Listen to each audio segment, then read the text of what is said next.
warahmatullahi wabarakatuh.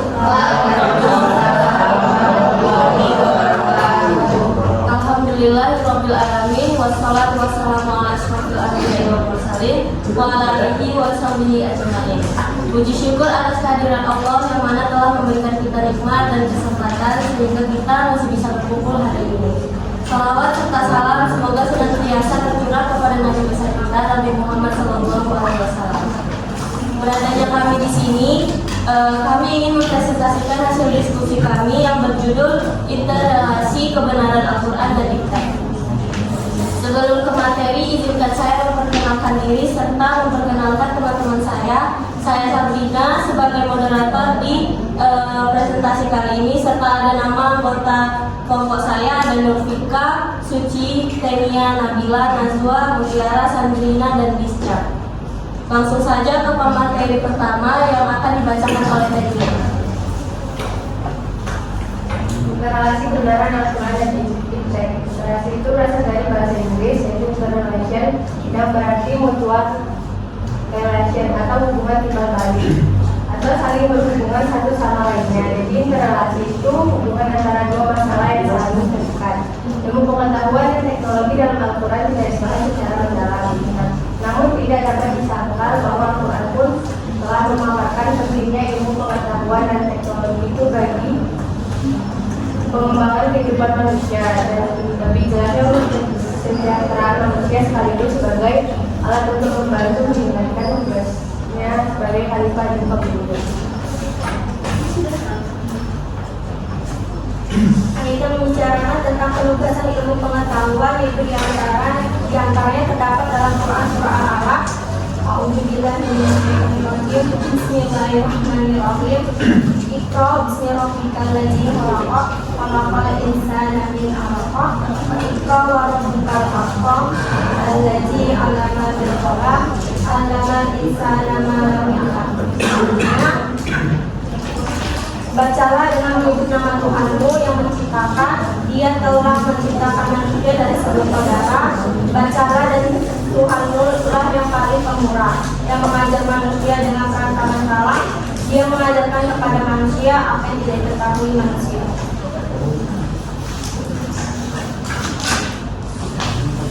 Bukti-bukti kebenaran Al-Quran dan Diktat. Ada banyak fakta ilmiah yang menunjukkan bagaimana Al-Quran menggunakan ilmu pengetahuan. Penjelasan ayat Al-Quran tentang al-Quran.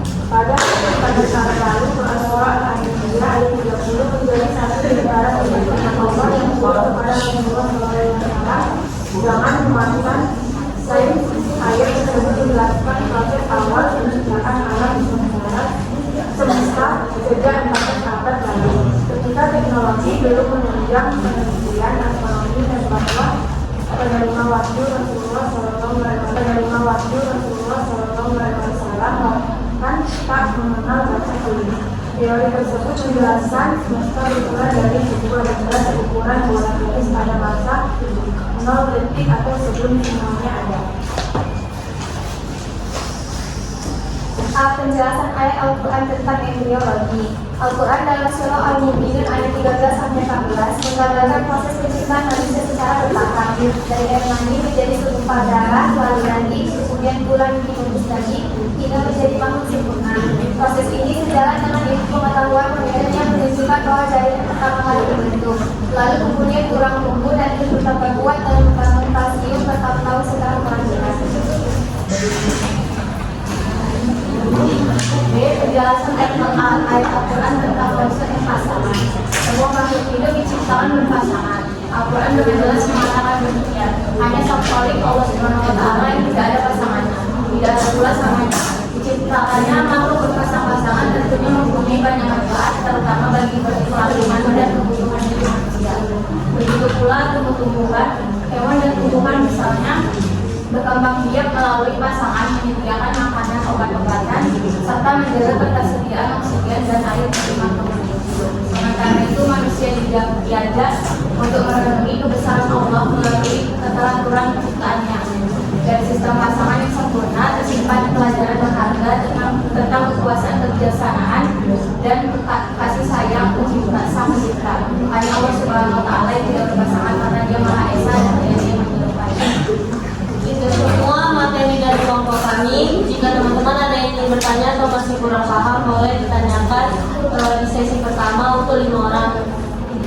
Rizka Sariketing dari kelompok 1. Saya ingin bertanya yaitu tentang bagian Al-Quran itu telah memaparkan di bagian akhir materi. Nah, pertanyaannya yaitu bagaimana umat Islam dapat menyeimbangkan antara keimanan kepada wahyu dan penggunaan akal dalam hidup. Baik, di sini kami akan menjawab pertanyaan-pertanyaan dari teman-teman semuanya yang akan dijawab oleh Dica. Pertanyaan Deswita. Nama saya Diska Melisa Jabira. Saya akan menjawab pertanyaan dari Deswita. Umat Islam dapat menyeimbangkan antara keimanan kepada wahyu dan penggunaan akal dalam ilmu pengetahuan dan teknologi dengan pendekatan integratif. Seperti memahami bahwa wahyu, Al-Quran dan Sunnah dan akal, rasio dan nalar bukanlah dua hal yang bertentangan, melainkan saling melengkapi. Cara-cara untuk menyeimbangkannya itu ada 5. Yang pertama, menjadikan wahyu sebagai pedoman etika dan nilai. Yang kedua, menggunakan akal untuk memahami alam. Yang ketiga, memahami bahwa ilmu adalah bagian dari ibadah. Yang keempat, kritis tetapi terbuka terhadap teks modern. Dan yang terakhir, ada mengembangkan ilmu berbasis nilai Islam. Pada halaman 5, interrelasi antara Al-Quran dan Iptek merujuk pada hubungan dan keterkaitan antara ajaran-ajaran Al-Quran dengan perkembangan dan penerapan Iptek dalam konteks zaman modern. Pertanyaannya, bagaimana hubungan antara wahyu Al-Quran dan kemajuan Iptek dapat dijelaskan dalam konteks modern? Selanjutnya kami akan menjawab pertanyaan dari Anju yang akan dijawab oleh Sabrina. Kita harus tahu dulu, Al-Quran berperan sebagai sumber inspirasi dan etika dalam pengetahuan, ilmu, dan teknologi. Wahyu mendorong umat Islam untuk berpikir, meneliti, dan memahami alam semesta. Misalnya Quran Surat Al-Alaq 1-5 dan Quran Surat Al-Baqarah ayat 164. Ayat-ayat ini tidak hanya menekankan pentingnya ilmu, tetapi juga menunjukkan bahwa alam adalah ayat-ayat kauniyah atau tanda-tanda kebesaran Allah yang dapat dikaji secara ilmiah. Dalam konteks modern, semangat ini menjadi landasan etis dan spiritual bagi kemajuan Iptek yang berorientasi pada kemaslahatan umat dan tanggung jawab terhadap lingkungan serta nilai-nilai kemanusiaan.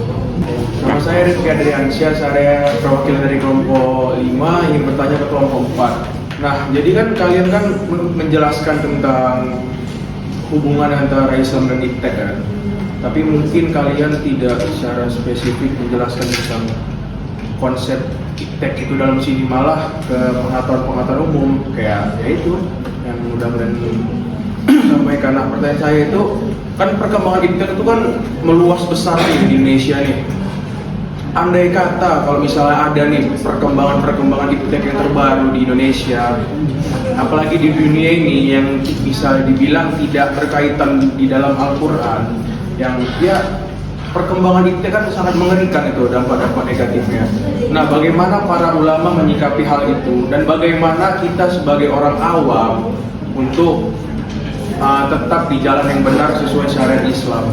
Selanjutnya kami akan menjawab pertanyaan dari Rifki yang akan dibahas oleh Dania. Nama saya Dania, di sini saya akan menjawab pertanyaan dari Rifki. Tanggapan secara umum itu ulama mendukung perkembangan Iptek selama tidak bertentangan dengan ajaran Islam. Namun kan karena sering banyaknya perkembangan itu kan ada yang melenceng seperti cloning manusia atau cloning hewan, itu sudah dianggap haram karena dianggap melanggar fitrah dari penciptanya, yaitu Allah. Sedangkan tanggapan untuk orang awam itu agar tidak melenceng dari Al-Quran itu ya mencari sumber-sumbernya yang benar gitu, tanya pada ulama. Nama saya Fatimah Zahra dari kelompok 3 ini bertanya.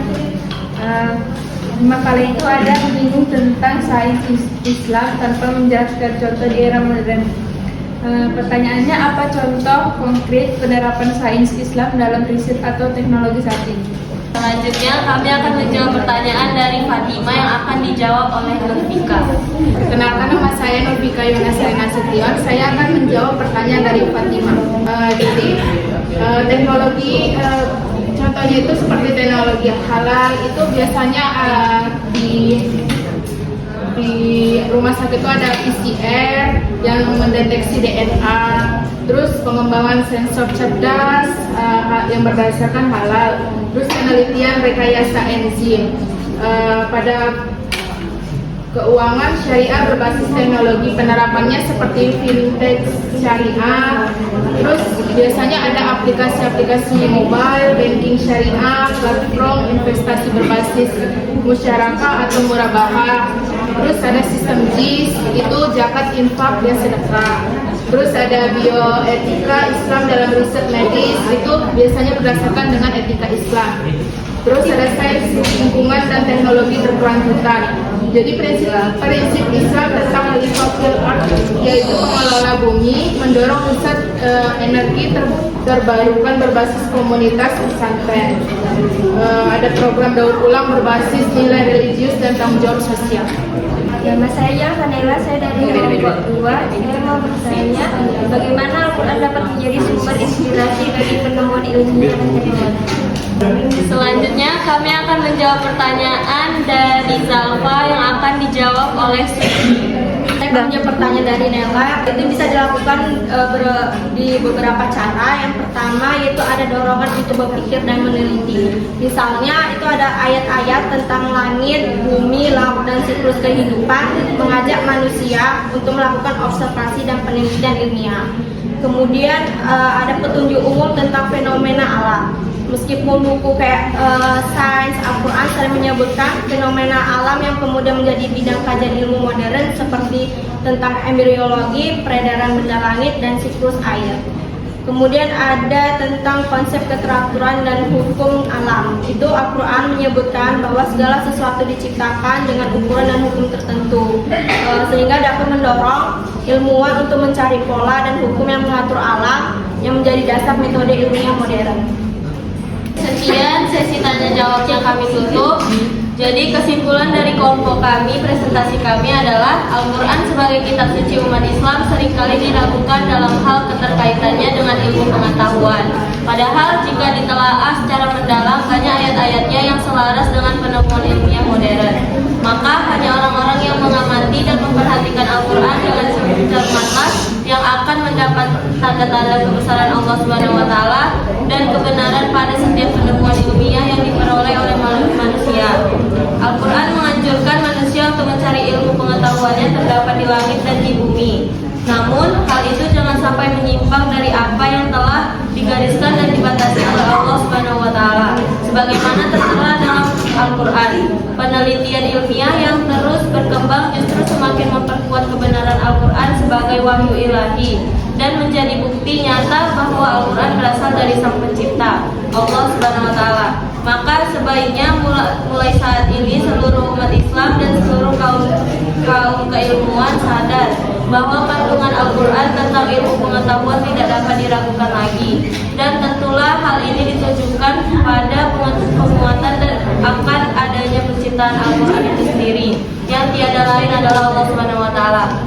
Sekian dari kelompok kami, lebih dan kurang mohon maaf. Wassalamualaikum warahmatullahi wabarakatuh. Waalaikumsalam.